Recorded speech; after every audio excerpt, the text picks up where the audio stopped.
Quiero dar la más cordial bienvenida a nombre del Programa Universitario de Estudios sobre Asia, África y Oceanía de la UNAM. Y pues quiero también darle la bienvenida a nuestros ponentes que van a estar participando con nosotros el día de hoy. Quiero presentar a nuestros ponentes. Tenemos al doctor Carlos Uscanga, que él es profesor investigador de la Facultad de Ciencias Políticas y Sociales, particularmente está en el Centro de Relaciones Internacionales. Asimismo, tenemos también a la doctora Virginia Valdivia, que también es profesora de la misma facultad y está en el mismo Centro de Relaciones Internacionales y también se ha especializado en Japón. Y pues también nos acompaña, me da mucho gusto que nos acompañe el doctor Víctor López Villafañe, y pues bueno, él es investigador emérito del TEC de Monterrey. Entonces, en el orden que vamos a empezar, pues le voy a dar la palabra al doctor Carlos Uscanga. Muy buenas tardes tengan todos ustedes, todos y todas ustedes.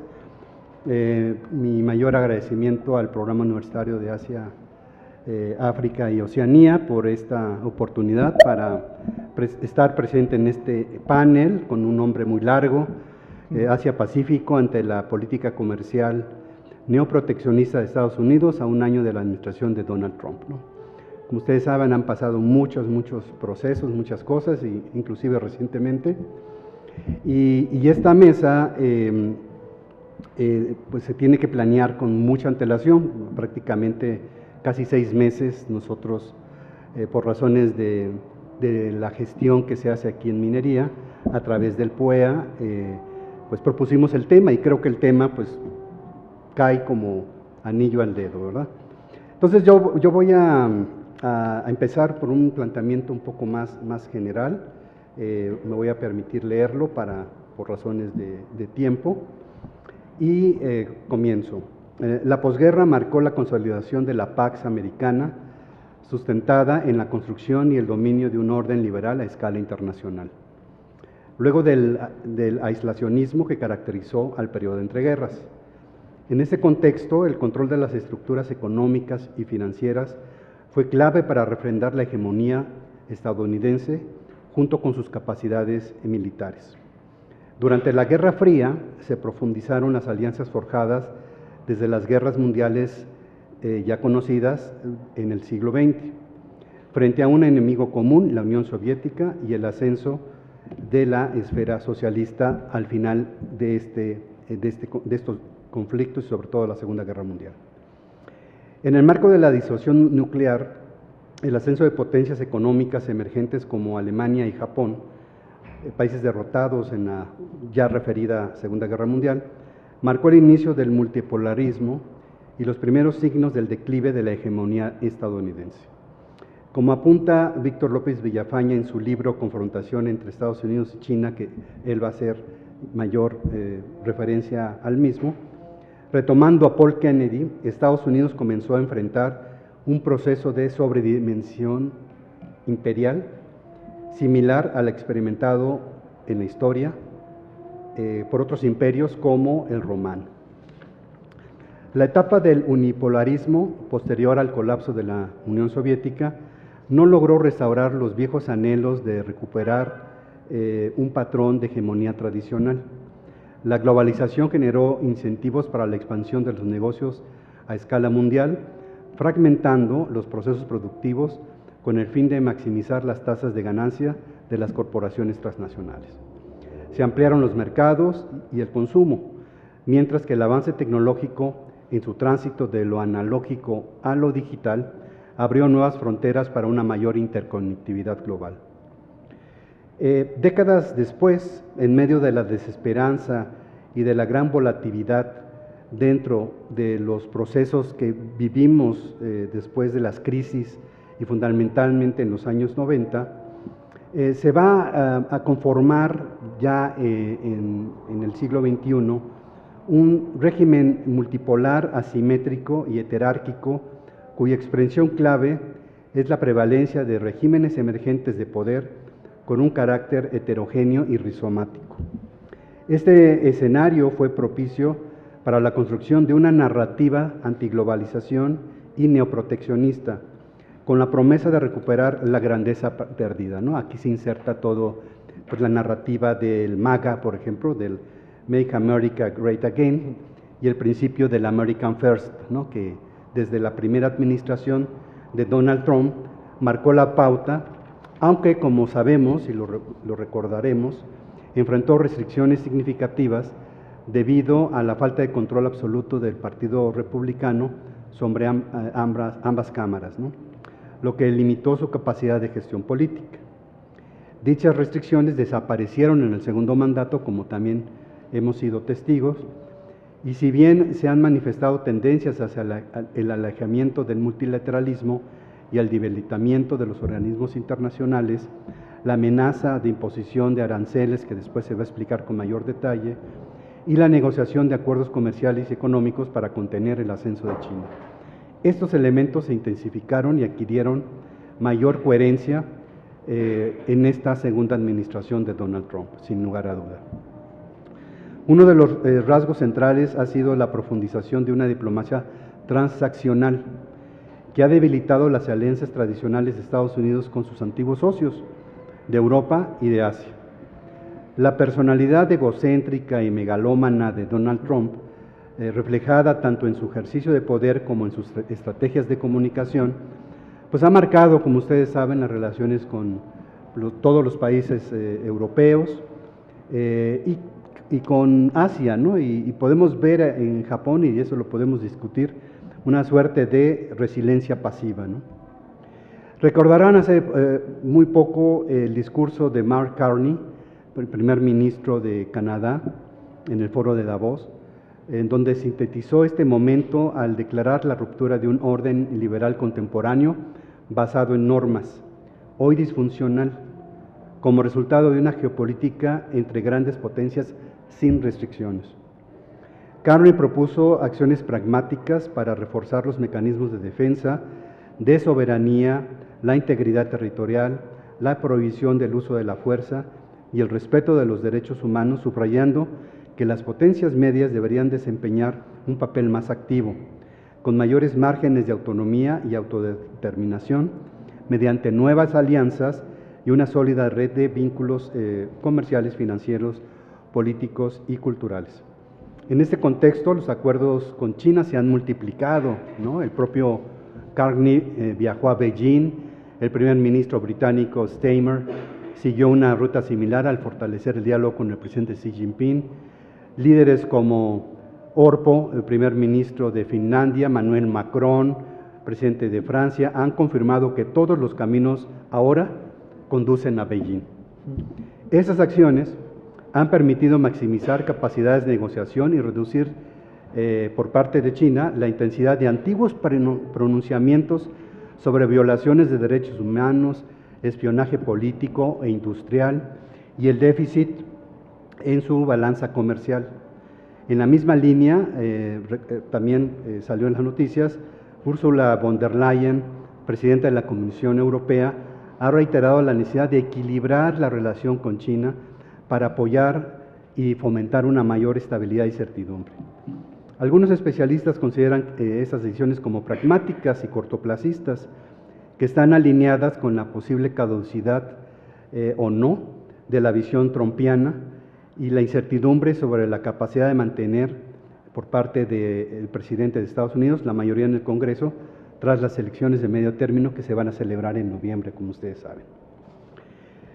Estados Unidos, en su narrativa de un utilitarismo estratégico sin responsabilidad sistémica, pugna por transformarse en una potencia solitaria, como lo sugiere la revista The Economist, abandonando su papel de superpotencia protectora que construyó uno de los pilares más importantes del viejo orden internacional liberal. Esta mutación hacia una potencia introspectiva que refleja su renuncia a contribuir al mantenimiento de los bienes públicos globales, al financiamiento del desarrollo y su abandono de su rol central en la seguridad colectiva en Europa y en Asia-Pacífico, o al menos así lo han señalado, monitorizando su presencia en estos instrumentos de carácter regional. Ya para concluir, señalaría como una reflexión en voz alta, si nos encontramos ante una nueva fase del neoaislacionismo que prelude al colapso de Washington como superpotencia.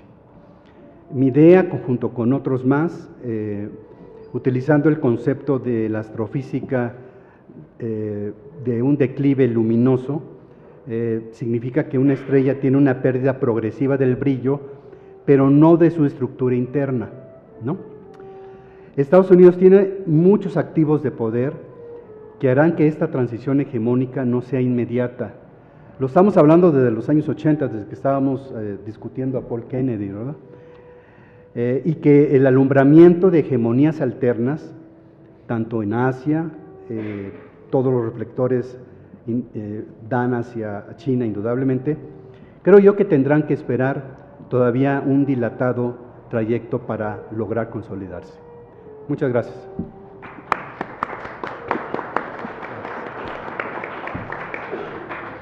Muchas gracias, Carlos, por ajustarte al tiempo y pues efectivamente, antes de empezar lo que iba a mencionar, que justo coincidió esta mesa, nos faltaron poquitos días para que fuera justo el día que dio su mensaje Trump, ¿no? Entonces, precisamente estaba recordando que dices que, ahorita que dices que vienen las elecciones intermedias, pues también ya su mensaje, si te das cuenta, fue un poco menos agresivo, fue como más conciliador, precisamente ya es una estrategia por lo que viene. Entonces, sí, también lo que se ha visto es que dice América para los americanos, y en este caso para los americanos es para Estados Unidos, y se ve con las intervenciones que hizo en Venezuela y pues también en Panamá, por mencionar algunos ejemplos. Entonces, pues dicho esto, pues le doy la palabra a la doctora Virginia Valdivia. Adelante. Muchas gracias, José Luis Maya. Aprovecho para agradecer al PUEAO la invitación, particularmente al doctor Carlos Uscanga en esta mesa de análisis que como bien señalaba el doctor Uscanga, cuando se planteó el escenario era mucho más, era diferente, ¿no? Pero también es algo que hemos estado analizando ya desde hace varios años, desde la llegada de Trump, y ahora lo estamos reforzando a través de proyectos de investigación en nuestra facultad.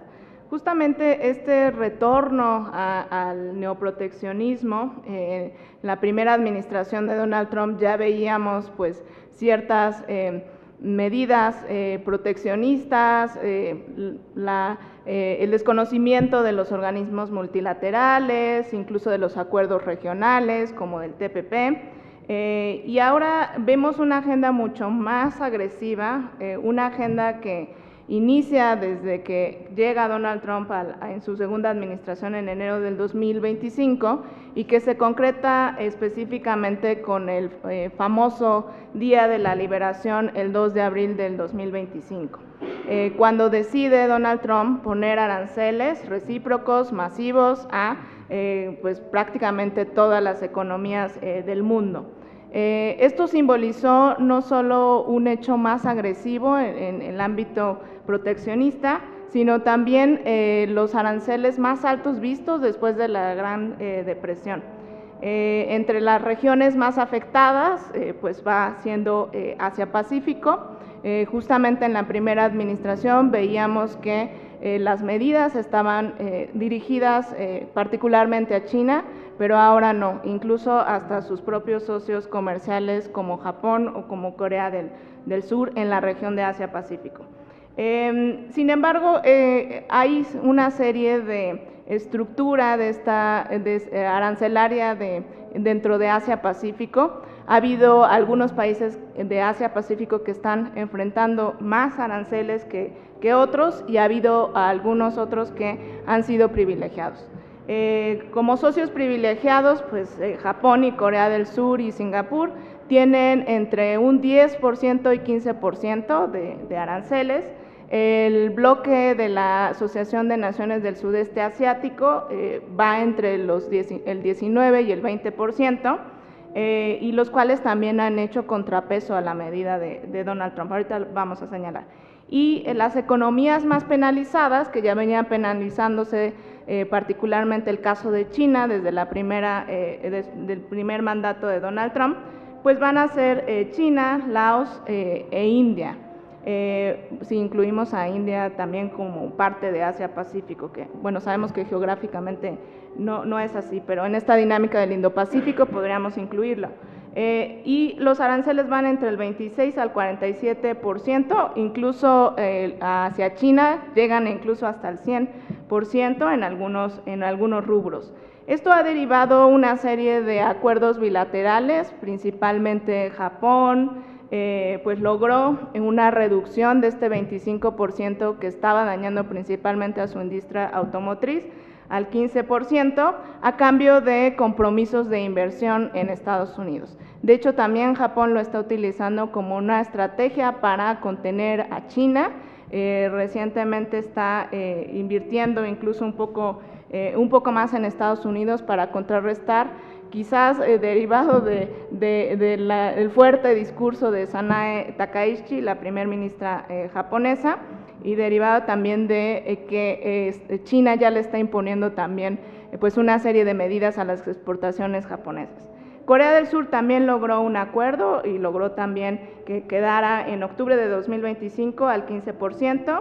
China pues logra también acuerdos de reducción, las empresas chinas se han acercado para reducir también los niveles arancelarios.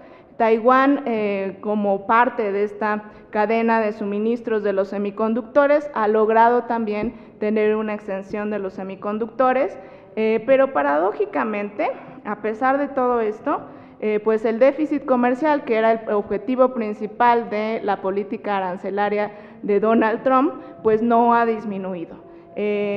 Y esto pues ha traído no solo una desaceleración a la economía en Asia-Pacífico, hemos visto que el crecimiento se ha reducido. Por ejemplo, según algunos datos del Banco Asiático de Desarrollo, el pronóstico del crecimiento para el 2025 era de 4.7 y bajó un poco a 4.6 en 2026.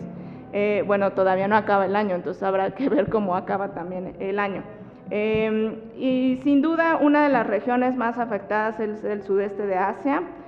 También hablando de los efectos paradójicos de este neoproteccionismo, por ejemplo, el déficit comercial que tiene Estados Unidos con Tailandia aumentó un 23%, con Indonesia un 11%, con Filipinas 38%, con Taiwán 50%.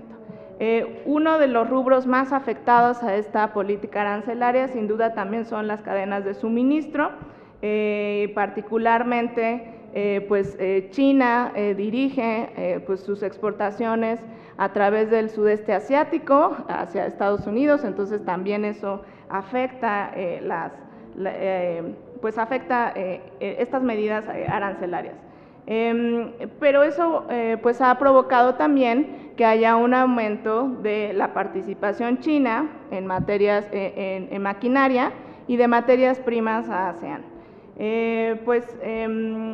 ¿Cuáles han sido algunas otras respuestas? Por ejemplo, en relación a la Asociación de Naciones del Sudeste Asiático, pues han negociado como un bloque en conjunto, tienen una posición unánime, han tratado de negociar de manera también bilateral, país por país, y también Malasia pues ha logrado introducir una cláusula de cooperación en las tierras raras, que también es un rubro en donde vamos a observar esa competencia entre China y Estados Unidos en el ámbito tecnológico, que seguramente el doctor Villafañe va a mencionar. También la integración regional, los diversos acuerdos regionales que encontramos en Asia-Pacífico han sido una alternativa a estas medidas arancelarias. Por ejemplo, la Asociación Económica Integral Regional, o el RCEP, pues ha ayudado también a potencializar el comercio dentro de la región.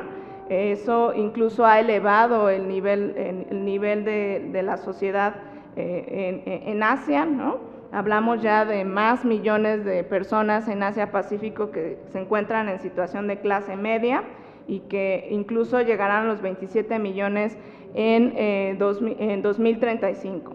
El CPTPP, o el Tratado Integral y Progresista de Asociación Transpacífica, pues también ha servido para contrarrestar las medidas arancelarias de Donald Trump, y que además también es un mecanismo, un acuerdo regional que tiene la intención de ser mucho más integral.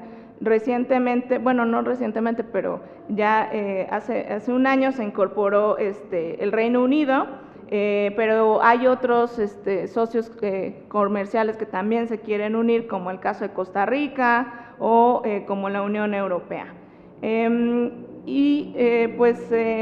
Recientemente, en febrero, vimos ese revés judicial que ocurrió en Estados Unidos, en donde pues ya la Corte Suprema de Estados Unidos señaló que esos aranceles que había establecido en el Día de la Liberación pues son ilegales, ¿no? Tras estos anuncios sabemos que Donald Trump no ha quitado el dedo del renglón sobre los aranceles y ha anunciado que como respuesta pues va a imponer el 15% de aranceles. Hay una incertidumbre, ¿no?, interna, ¿no?, institucional de imponer estos aranceles, y como hemos visto, pues la realidad es que el objetivo principal de disminuir el déficit comercial de Estados Unidos no se está logrando.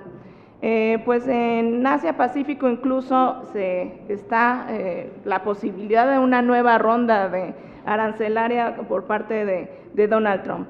Sin duda, como ya se mencionaba, pues esto no solo debilita el liderazgo estadounidense de Estados Unidos en la región, sino que incluso pues deja un camino más abierto a China, que ya lo había dejado cuando se salió del TPP Estados Unidos, para establecer reglas comerciales regionales dentro de Asia-Pacífico.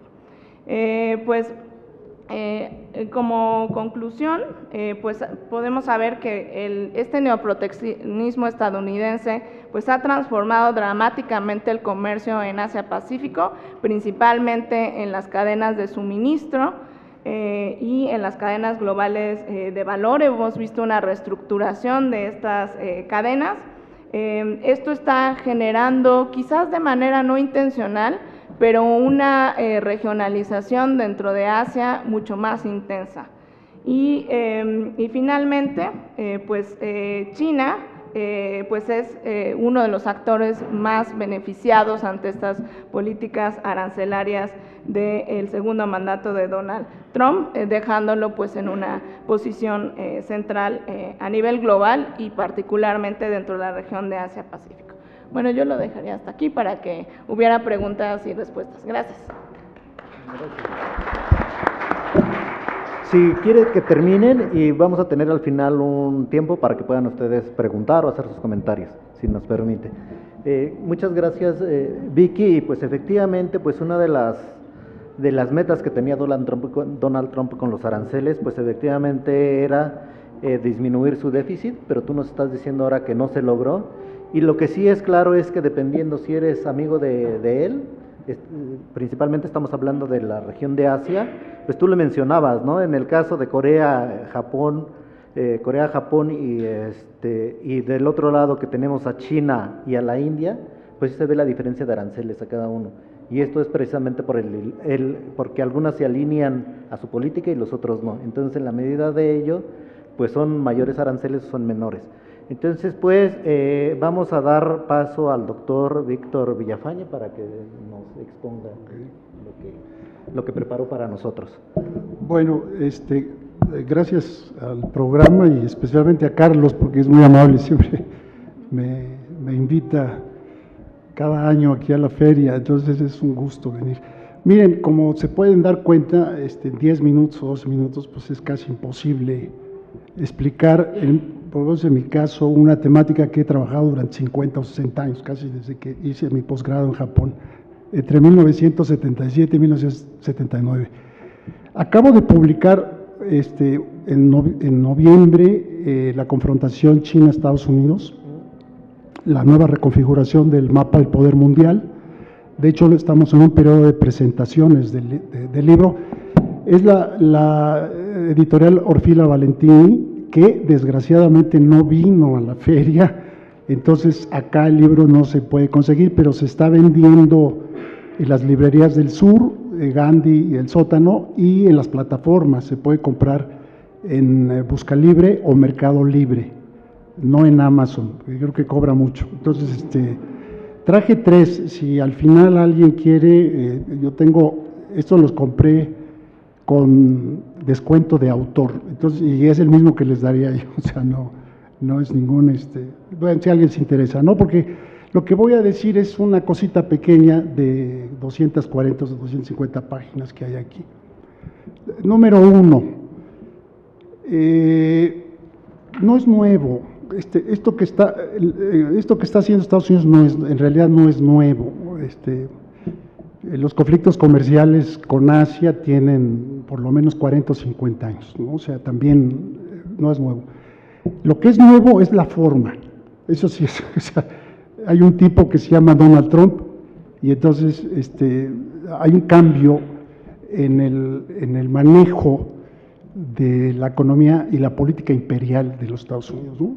Yo lo que digo es que con Trump deja de ser un país imperialista que trabajaba con instituciones del imperio, el Congreso, los jueces, la Suprema Corte, la cultura de aliados, la política de aliados, en fin, había toda una doctrina, ¿no? Que era más o menos, incluso los golpes de Estado y todo lo que hicieron también terrible en toda la hegemonía, estaba basada en una doctrina imperialista de otro tipo.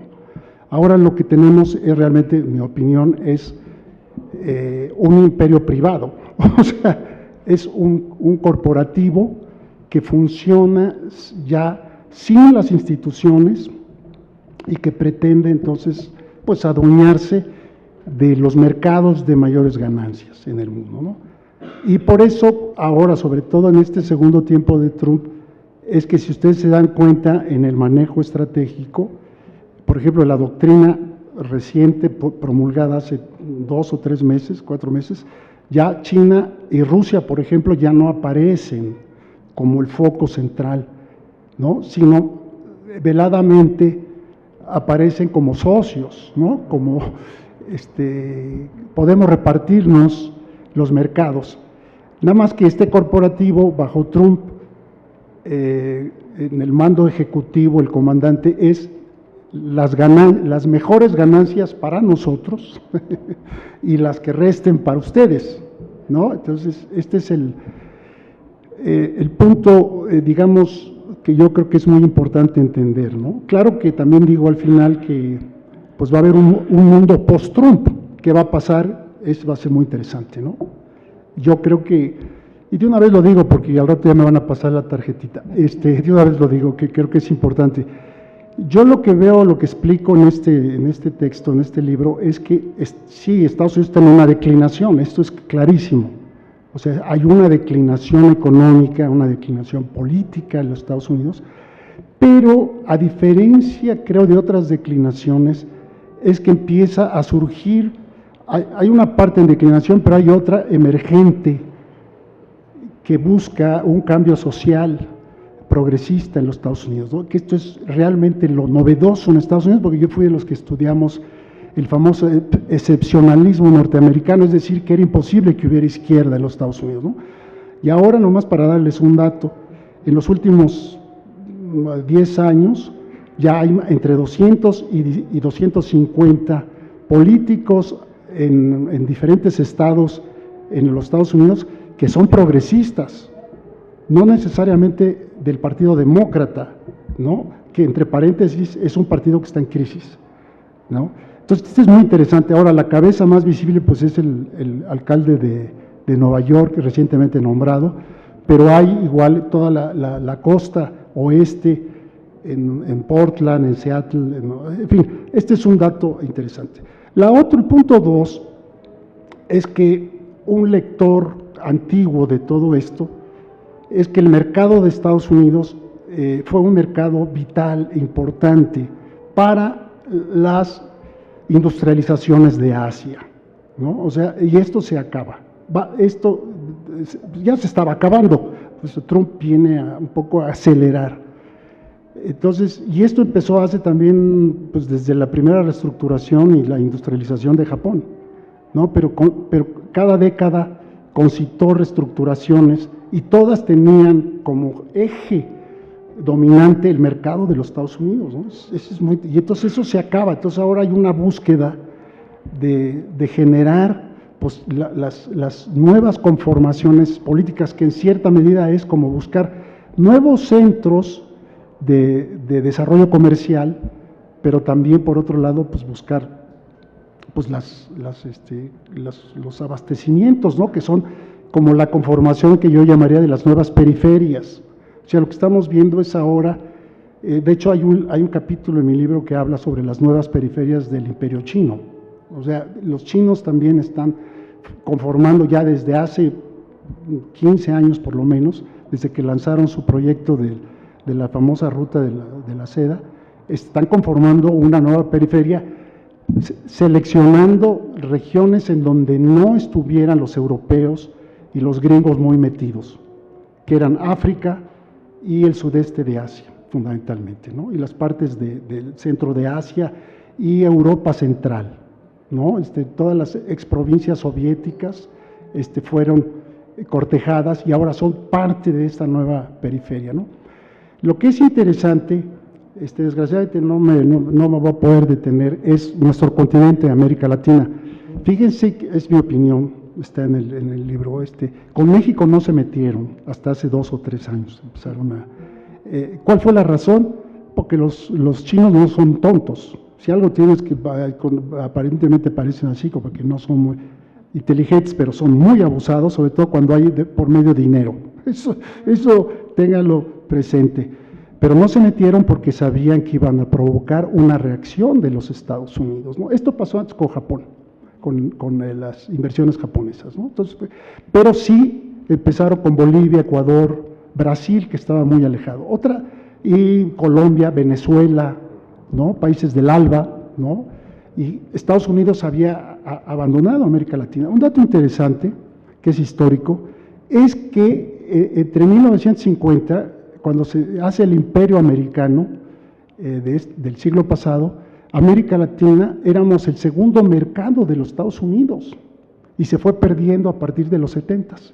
Los asiáticos fueron quitando del mercado incluyendo a México.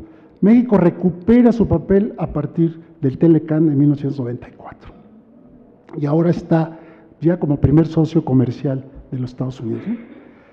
Por otro lado, no me detengo ahí, ese es un tema muy interesante para analizar lo que podría pasar en América Latina en las próximas décadas, es un tema muy interesante, ¿no? Señalar que yo creo que con eso voy a terminar, porque seguramente ya estoy acercando al límite. Mi opinión es que el verdadero pleito que hay en Estados Unidos, la verdadera confrontación es en alta tecnología.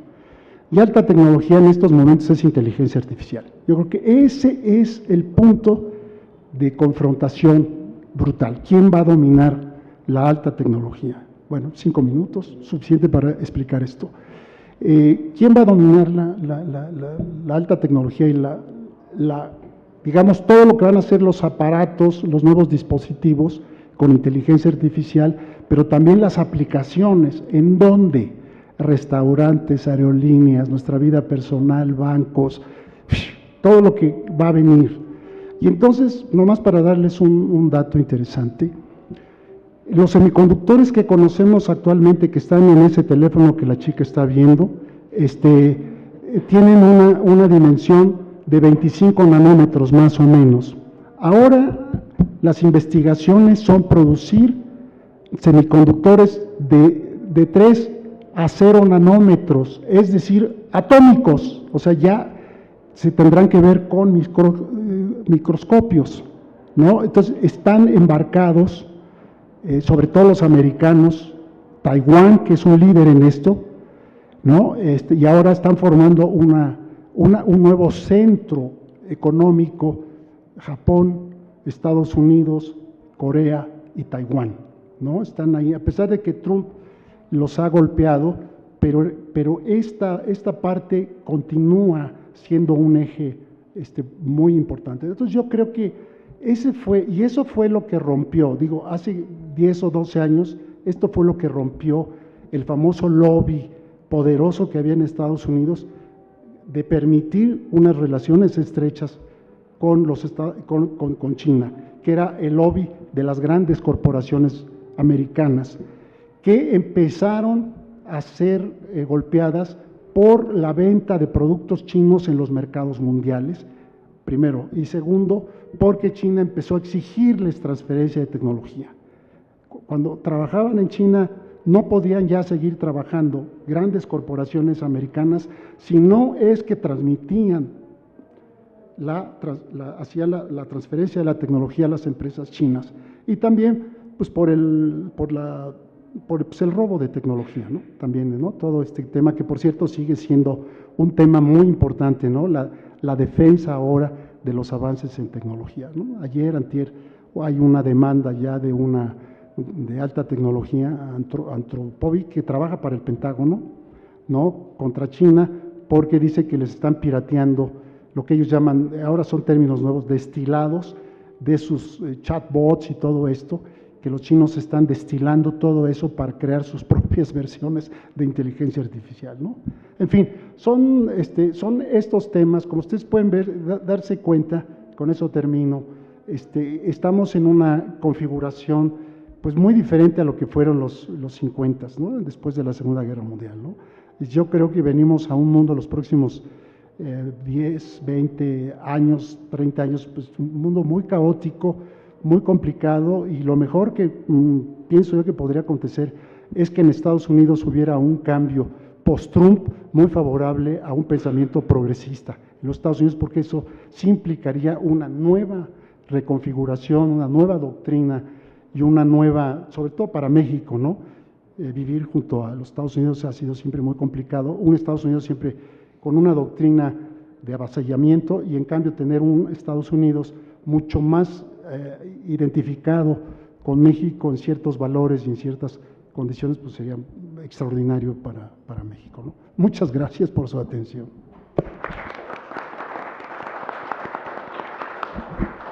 Agradezco al doctor Villafañe, y ahora sí abrimos el micrófono por si ustedes tienen preguntas. Referente a la cosa de coronavirus de Donald Trump de su hija, porque en Tabasco está fundamentado la teoría de Enrique Uto de 1924, que dice que América para los americanos es América, en realidad ni Estados Unidos, México no es. De Río Bravo o Río Bravo que le llaman allá, a Panamá es el nombre, después viene por el sur, ¿verdad? Pero todo lo de América para él, por eso es todo y el Europa va a ser mucho. Ahora viene que cerrar la frontera por la migración, pero también la cerraron por la búsqueda, por usar para que no venir nada.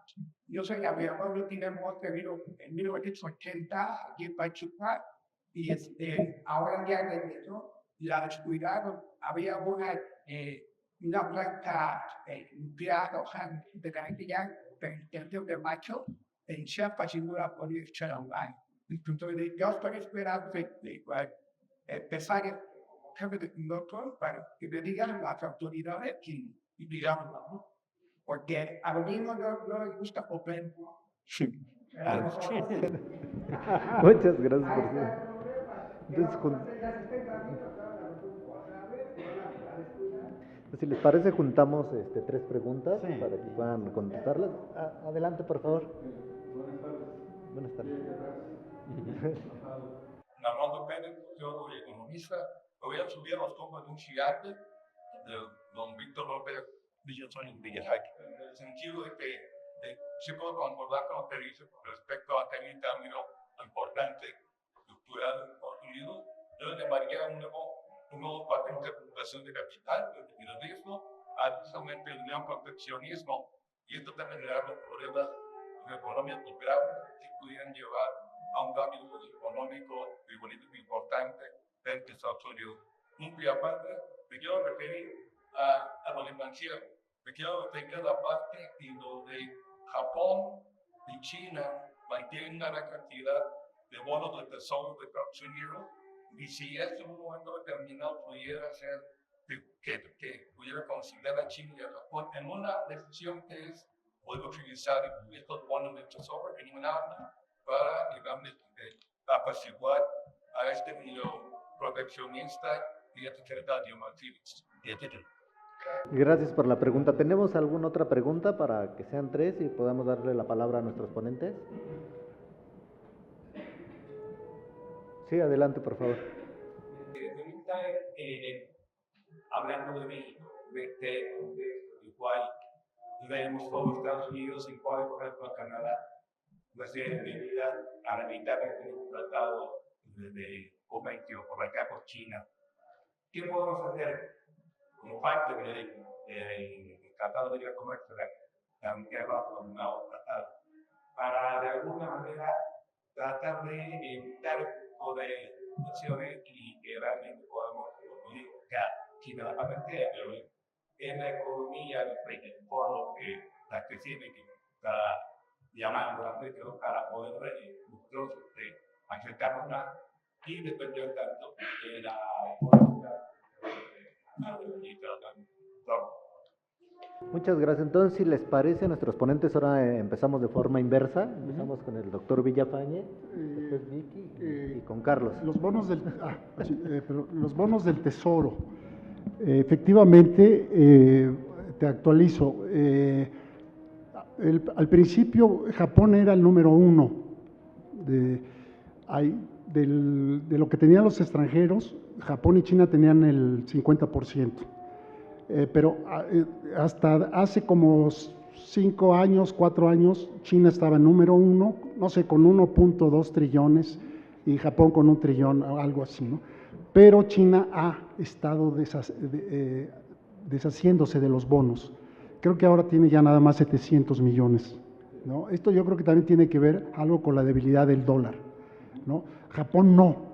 Japón se ha convertido ahora, Japón ha sido el banco de los Estados Unidos.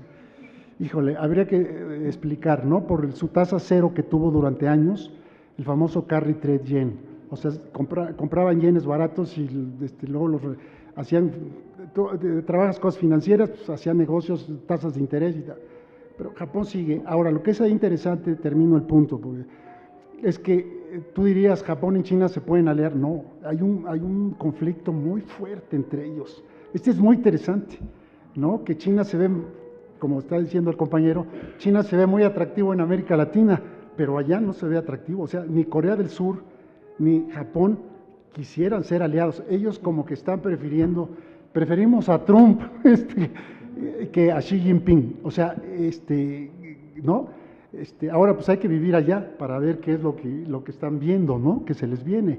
Entonces, eso es muy interesante. Ahora, con esto ya casi contesté la pregunta, me refiero a esa, a la de por qué México no hace más lobby o hace más negocios con China. Lo que pasa es que México ya como que, en primer lugar, es que en economía nos cuesta mucho trabajo entender que la economía mexicana es una extensión de la economía gringa. O sea, nos cuesta mucho trabajo. Entonces, se ve la economía mexicana como si fuera una economía independiente. Lo que es independiente es la política, que eso es muy interesante. Nosotros somos más independientes que los japoneses políticamente, pero los japoneses tienen corporativos gigantescos que son más autónomos relativamente que México. Para empezar, nosotros no tenemos corporativos industriales ni de alta tecnología. Todos los que están acá son gringos o japoneses o coreanos o empiezan a ser chinos. El drama de México es que no, yo diría, a ver, Claudia Sheinbaum firma un tratado de libre comercio con China, pero México, las empresas del Estado no tienen para venderle. Y no hay empresas privadas en México que le pudieran vender a China. ¿Qué le vendería Carlos Slim? ¿Servicios de telefonía, de internet? ¿O qué podría la REA ir a excavar minas a China? Muchas gracias. Carlos, Vicky, en un minuto quieren. ¿Tú, Carlos? No. Igual yo, ¿verdad? Perdón. Bueno, quizás sí coincido que una alianza Japón-China es bastante complicada, incluso también hay cuestiones históricas que pues impiden hasta cierto punto esa relación, y menos por las acciones que estamos viendo en la actualidad contra las empresas japonesas por parte de China, y particularmente también porque aunque Japón, como ya mencionaba el doctor Villafañe, quizás no depende tanto de Estados Unidos económicamente como sí México, pero en términos de seguridad, pues sí hay una relación de dependencia después de la Segunda Guerra Mundial, pues el Tratado de Seguridad, relaciona a Japón de manera profunda y le impide hasta cierto punto poder tener un margen de maniobra de acción amplio, ¿no? Porque depende de la seguridad de Estados Unidos para su propia seguridad nacional. Entonces creo que ahí sería un tema complicado. El caso de México, al igual que Canadá con el TEMEC, pues entra en esta cláusula de no poder tener un acuerdo con una economía de mercado. Me parece que las acciones de la presidenta Sheinbaum han ido muy encaminadas a disminuir incluso la relación económica con China, y no vería como que quizás México tenga tanta intención de acercarse a China, por lo menos en el corto plazo, ¿no? A responderle al compañero piloto, hizo esta referencia de la doctrina Monroe y bueno, los intereses de Estados Unidos en la adquisición de Groenlandia, ¿no? Ahora ya se habla la doctrina Dunroe, ¿no? Muchos, digamos, editoriales y revistas especializadas ya lo refieren. Y quizá un elemento importante es, si bien desde hace muchos años se había hablado de la privatización de la política exterior, creo yo que ahora, con base a lo que hemos estado observando del primer año y de la primera administración de Donald Trump, estamos observando la privatización del Ejecutivo de los Estados Unidos, ¿no? Que es algo interesante. Entonces, bajo esa perspectiva, bueno, pues él como se considera como un gran negociador, ¿no? Hace este tipo de estrategias de negocios que buscan maximizar, como decía Víctor, en donde es una suma cero, ¿no? Es decir, Estados Unidos siempre va a ser el ganador, ¿no?